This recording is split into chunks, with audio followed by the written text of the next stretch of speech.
कै क्रममा हामी यहाँ आइपुगेका छौँ।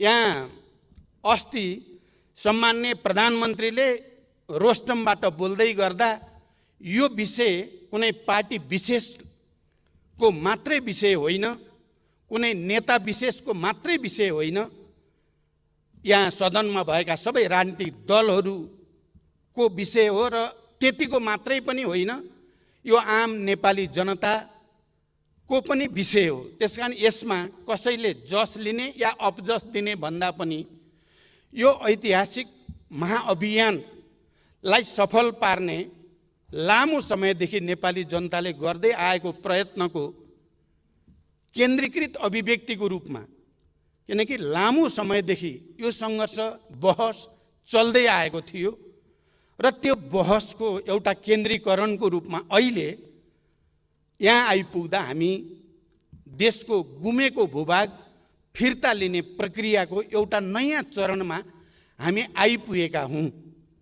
आज यो विषयलाई यति संवेदनशील गम्भीर राष्ट्रिय विषयलाई सहमति बनाउँदै, किनकि बीचबीचमा हामी सबैलाई थाहा छ सर्वदलीय बैठकहरू बस्दै सहमतिको निम्ति प्रयासहरू गर्दै र यो विषयको गाम्भीर्यता र जिम्मेवारी र संवेदनशीलता अनुसार नै राष्ट्रिय समझदारी बनाउँदै अहिले सरकारले यसलाई संविधान संशोधनद्वारा हाम्रो नक्सा जसरी संविधानमा लोगोको रूपमा प्रतीकको रूपमा इङ्गित छ त्यसलाई सच्याउने पहल कदमी जो गर्यो त्यसको लागि म सम्माननीय प्रधानमन्त्री नेपाल सरकारलाई विशेष धन्यवाद भन्न चाहन्छु र यसमा साथ दिने सबै राजनीतिक दलहरू, नागरिक समाज र आम नेपाली जनतालाई पनि म हृदयदेखि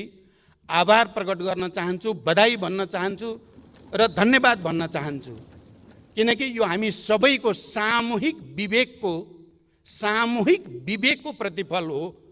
यो कुनै व्यक्ति विशेषको मात्रै मुद्दा पनि होइन, व्यक्ति विशेषले मात्रै गरेर हुने कुरा पनि होइन।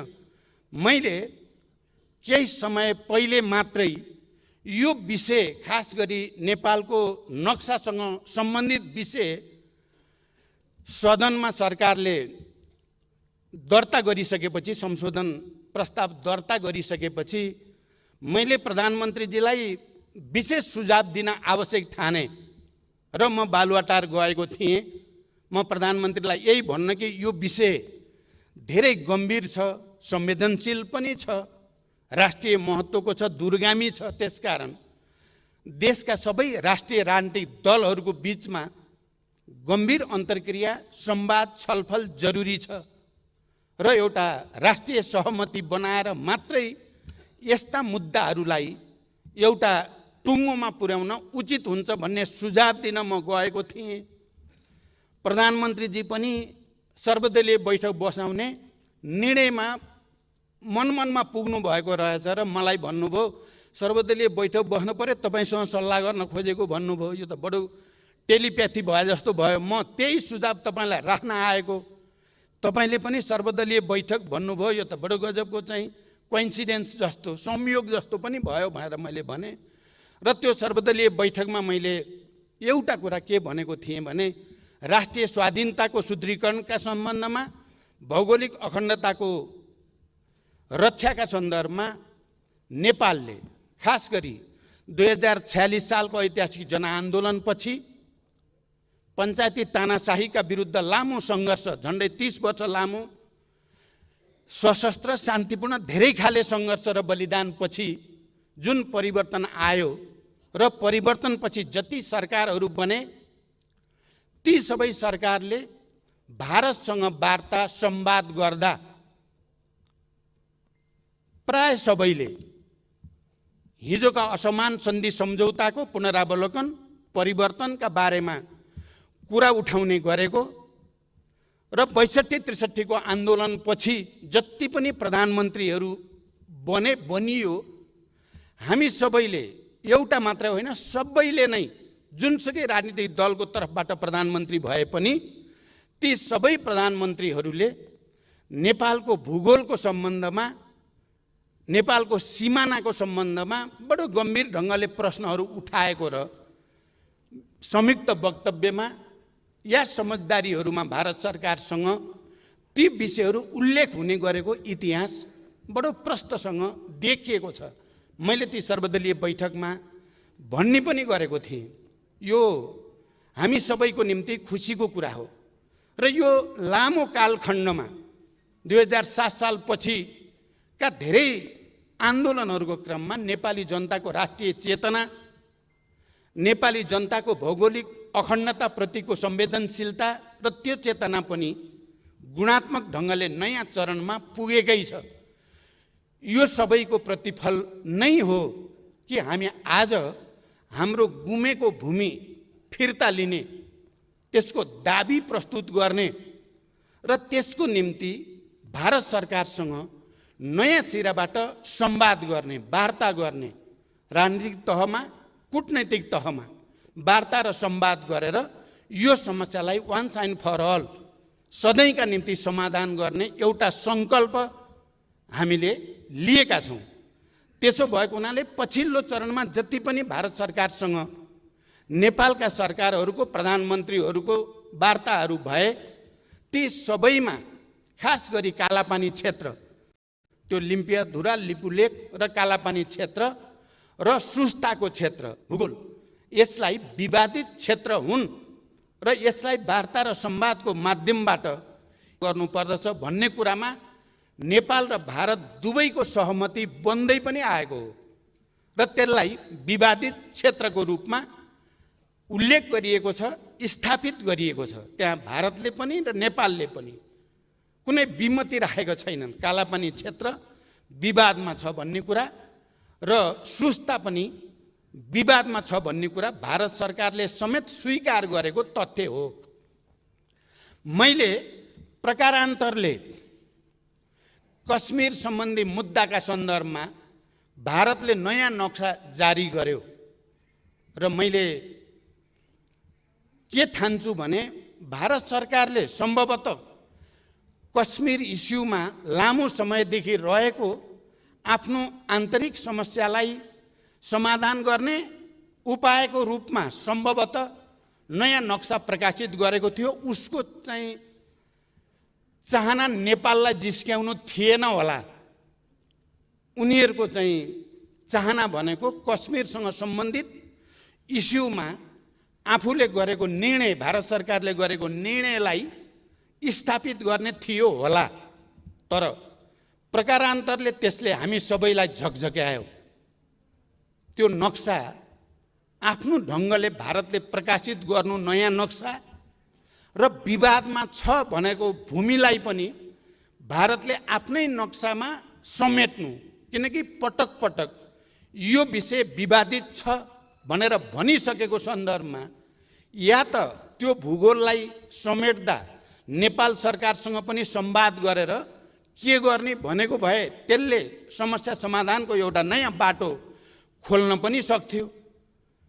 किनकि यो कुरा स्वीकारिएको तथ्य हो कि कालापानी र सुस्ता, किनकि पटक पटक म पनि प्रधानमन्त्रीको हैसियतले भारत भ्रमणमा जाँदा, चाहे त्यो सन् 1950 को सन्धिको सन्दर्भ होस् या कालापानी क्षेत्र र सुस्ता क्षेत्रसँग सम्बन्धित सीमा सम्बन्धी विवादको कुरा होस्, उठेकै थियो, उठाइएकै थियो र यो विवादलाई दुवै देशको सचिव स्तरीय जोइन्ट कमिटी मार्फत समाधान गर्ने भनेर त्यो प्रक्रियाको थालनी पनि हुँदै आएको थियो। यस्तो पृष्ठभूमिमा कुनै एउटा देशले नक्सा प्रकाशित गर्दा नयाँ सन्दर्भमा हामी आफैले स्वीकार गरेको ऐतिहासिक तथ्य र विवाद भनेर भनिएको विषय, किनकि एउटा कुरा प्राय के हुने गर्थ्यो भने जहाँको समस्या समाधान भयो त्यसलाई समाधान भयो भनेर टुङ्गियाको घोषणा गरौँ, जहाँ बाँकी छ त्यसलाई मात्रै समाधान हुन बाँकी सिमानाका समस्या भनेर कालापानी र सुस्तालाई बाँकी समाधान हुन बाँकी विषयको रूपमा, अन्य समाधान भइसकेको विषयको रूपमा टुङ्ग्याएर जाउँ भन्ने प्रस्ताव पटक पटक आउने गरेको हो र नेपालले त्यसलाई होइन, यो जहाँ सबभन्दा बढी विवाद छ तिनलाई समाधान नगरी अन्यत्रको विषय जो त्यति धेरै गम्भीर छैन ती विषयलाई समाधान भयो भन्नु उचित हुँदैन। सबैलाई एकैचोटि टुङ्ग्याउँ र एकैचोटि समाधान भएको घोषणा गरौँ भन्ने नेपालको हामी सबैको अडान रहँदै आएको हो। त्यो तथ्य पनि म यो सम्मानित सदनलाई जानकारी गराउन चाहन्छु।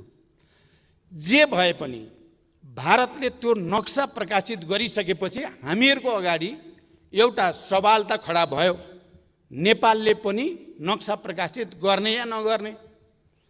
सौभाग्यवश भनौँ या संयोगवश भनौँ, त्यति नै बेला हाम्रो दल, हाम्रो पार्टी नेपाल कम्युनिस्ट पार्टीमा एउटा सचिवालयको बैठकमा मलाई अध्यक्ष पनि अलि कार्यकारी भूमिका बढाउने भनेर भनिएको सन्दर्भ थियो र मैले स्थायी समितिको बैठकको नेतृत्व मङ्सिरको अन्त्य र पुसको पहिलो हप्तामा गरेको थिएँ।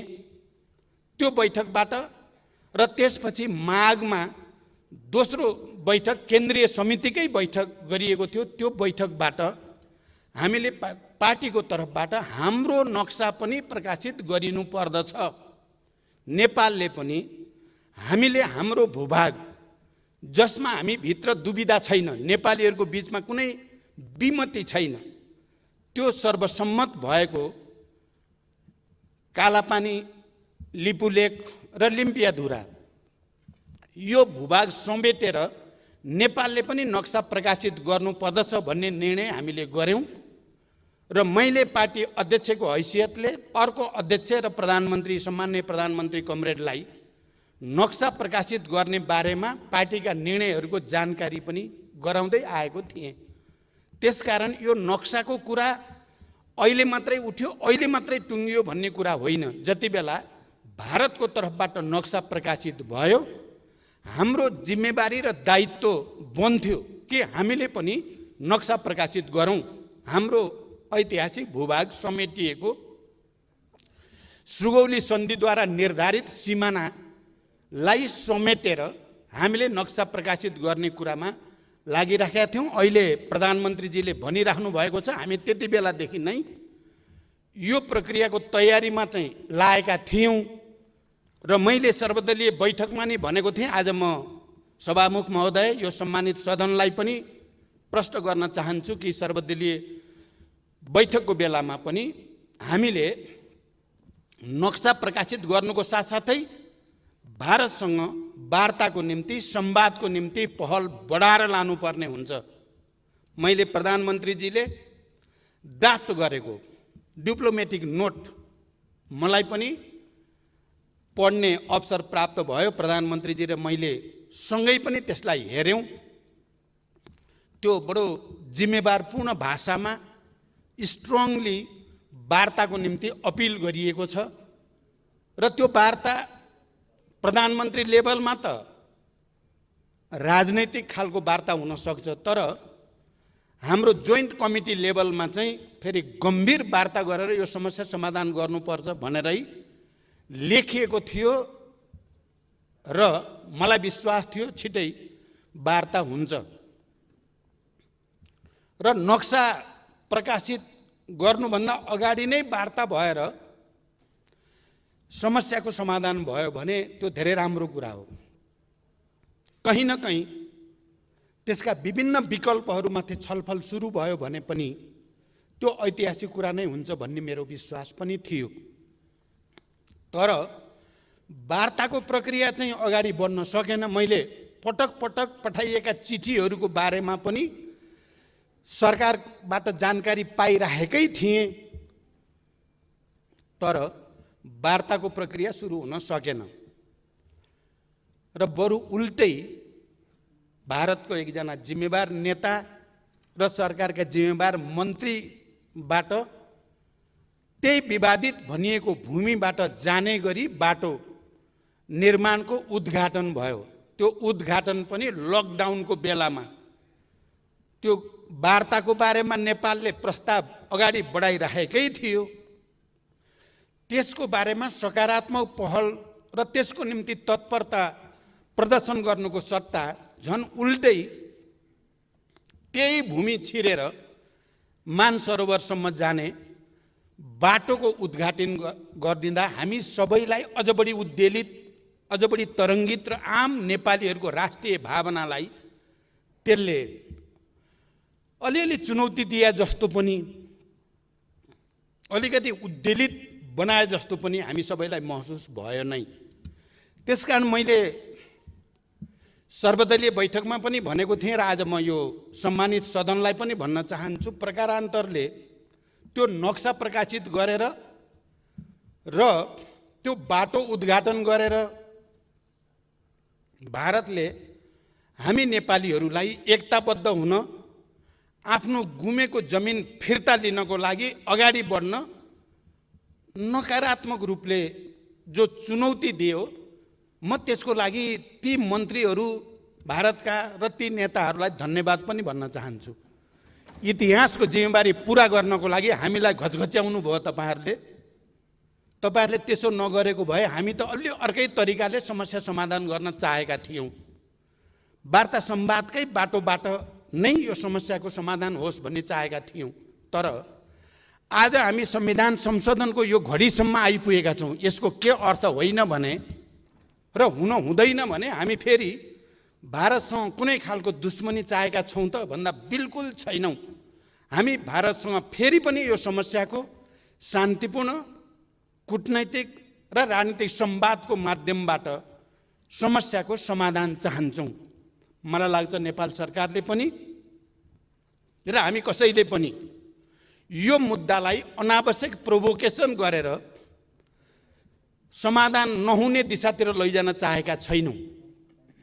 बरु यसलाई एकपटक र सधैँका निम्ति समाधान गर्ने उपायको हामी खोजीमा छौँ। हामी राजनीतिक नेतृत्वमा भएका पार्टीका नेताहरू सबै गम्भीर छौँ। यो परिस्थिति नआइदिएको भए हुन्थ्यो।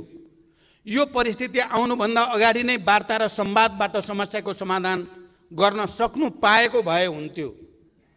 हाम्रो तर्फबाट हामीले प्रयास नगरेको होइन। हाम्रो तर्फबाट हामीले अधिकतम प्रयास अन्तिम समयसम्म पनि गरेकै छौँ। आज संविधान संशोधन मार्फत हामीले संविधानमा यो लोगोलाई अहिले नयाँ नक्सा अनुसार अपग्रेड गरे पनि, संशोधन गरे पनि हामी भारत सरकारसँग फेरि पनि विनम्रतापूर्वक आग्रह गर्न चाहन्छौँ। हामी मित्रता चाहेका छौँ। हामी असल छिमेकीको एउटा नयाँ सम्बन्धको युगतिर लान चाहेका छौँ। हामी विकास र समृद्धिको नयाँ युगतिर नेपाललाई लान चाहेका छौँ र यसमा भारतको मैत्री र सहयोग अपरिहार्य छ।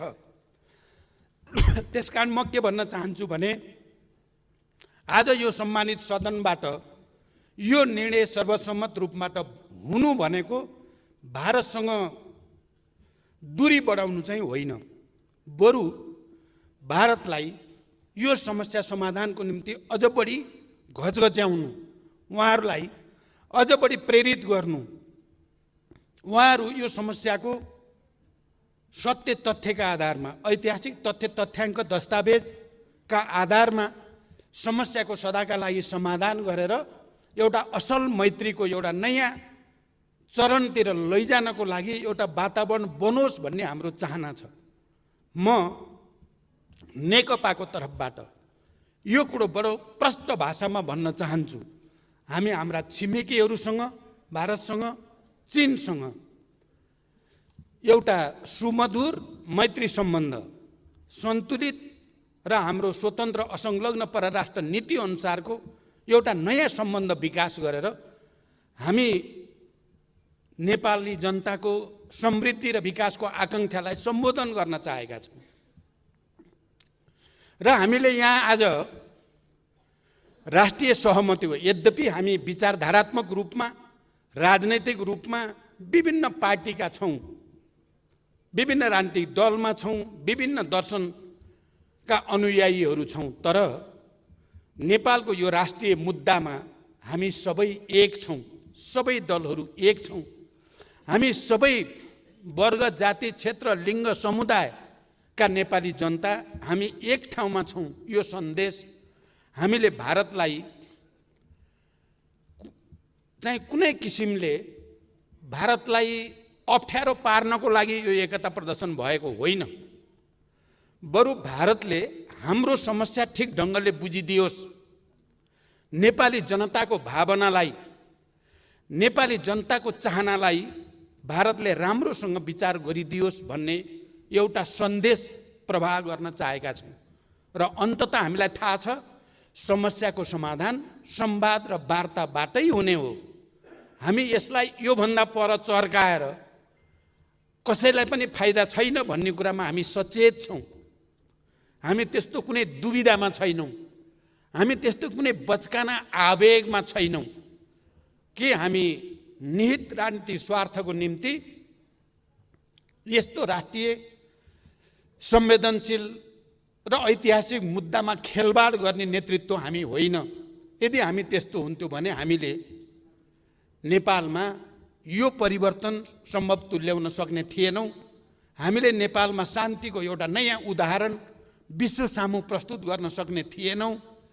हामीले यो परिवर्तनलाई यो स्तरमा ल्याउन सक्ने थिएनौँ। त्यसकारण अहिले फेरि एकचोटि हामीले विश्व सामु एउटा सन्देश दिएका छौँ। हामी नेपालीहरू नेपालको राष्ट्रिय मुद्दामा, ऐतिहासिक मुद्दामा एक ठाउँमा खडा हुन्छन्। हिजो पनि हामीले त्यो साबित गरेका हौँ, आज पनि हामीले त्यो साबित गरेका छौँ र मलाई विश्वास छ भोलि पनि हामी राष्ट्रिय मुद्दामा एकजुट भएर नै विश्वलाई एउटा सन्देश दिइराख्नेछौँ। म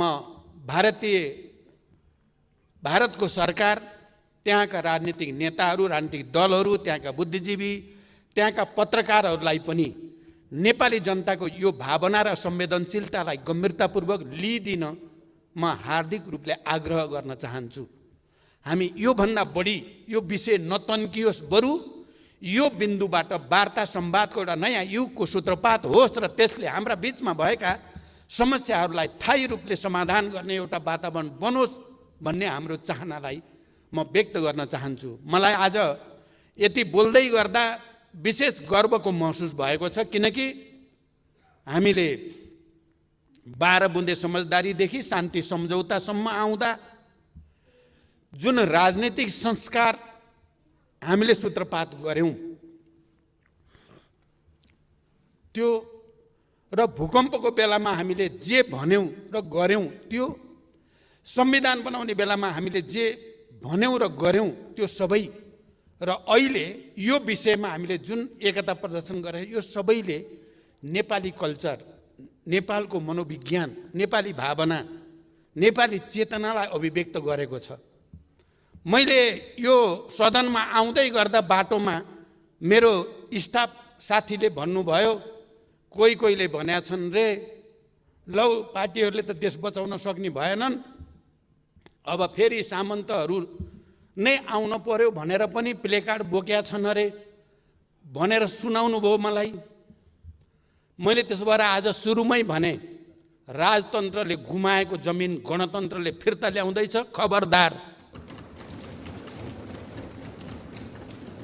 नेपाली जनतालाई भ्रमित गर्ने कहीँ कतैबाट कुत्सित प्रयास नहोस्।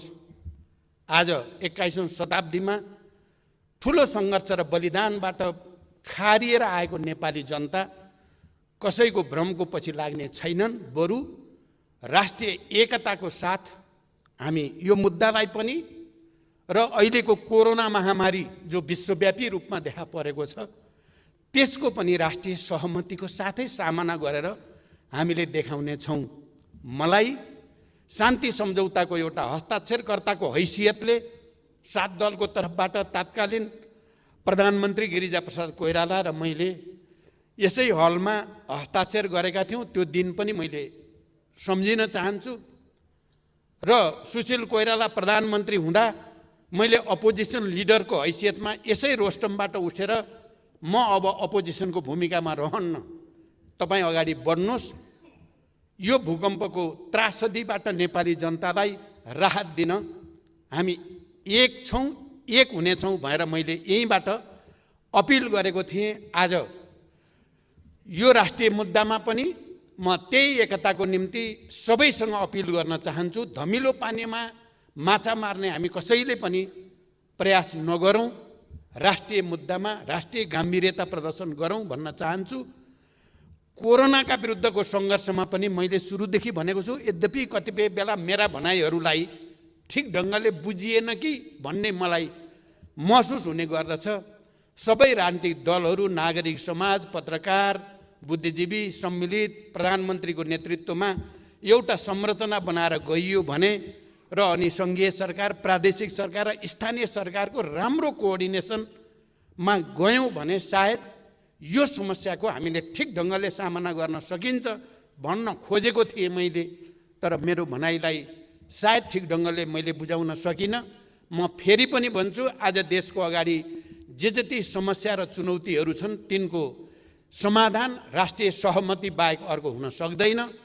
त्यही राष्ट्रिय सहमतिको निम्ति फेरि एकचोटि सबैसँग अपिल गर्दै सभामुख महोदय म बिदा हुन चाहन्छु।